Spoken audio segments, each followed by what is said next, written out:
Қайырлы күн қыздар, қалайсыздар, қалай жағдайларыңыз? Бүгін мен сіздерге өте дәмі ерекше, бір жегеннен ауыздарыңызда дәмі қалатын, балдарыңыз сүйсініп жейтін кокос қосылған печеньені бірге дайындайтын боламыз. Құрғақ ыдысымызды ең алдымен весиға қойып тартып аламыз. Немесе сұйық майды алдын ала 130 грамм тартып алсаңыздар болады. Төменге описанияны жазып кетемін. 130 грамм ерітілген майымызды тартып аламыз. Оның үстінен шекерімізді құямыз. Қантымыз 90 грамм болу керек. Жақсылап араластырып, үстінен бір штук жұмыртқа салып, жақсылап араластыратын боламыз.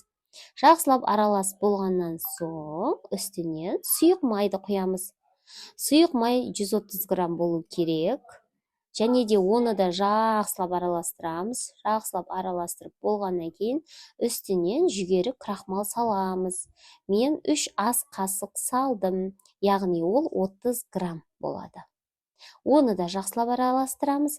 Араластырып болғаннан кейін үстінен електен өткізілген ұнымызды, қопсытқышымызды салып, оны да жақсылап араластырып, бір келкі қамыр болғанша дайындаймыз. Ұнымыз өте көп болып кетпеу керек.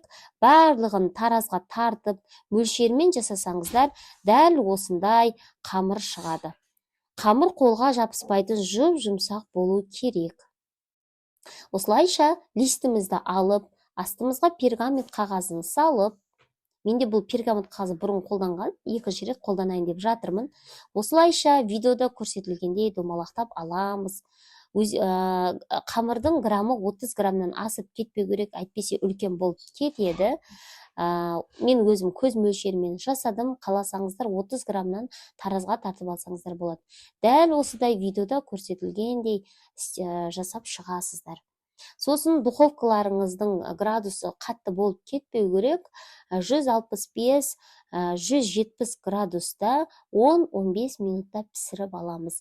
Қатты қызарып кетпеу керек. Сарғыш болған кезде духовкадан аласыздар. Осылайша міне печеньямыз пісті. Печеньямыз піскеннен кейін кондитерский дүкенінен сататын шоколадты алып, шоколадтың өзін ешқандай сарма, ештеңке салмай, тек өзін суға водяной ваннада ерітіп алдым. Әрбір печеньямыз осыған жағамыз да, кокосовый стружканы магазиннен немесе кондитерский дүкендерден алып, осылай батырып шығамыз. Өте дәмді, шаймен ішкен кезде өте керемет.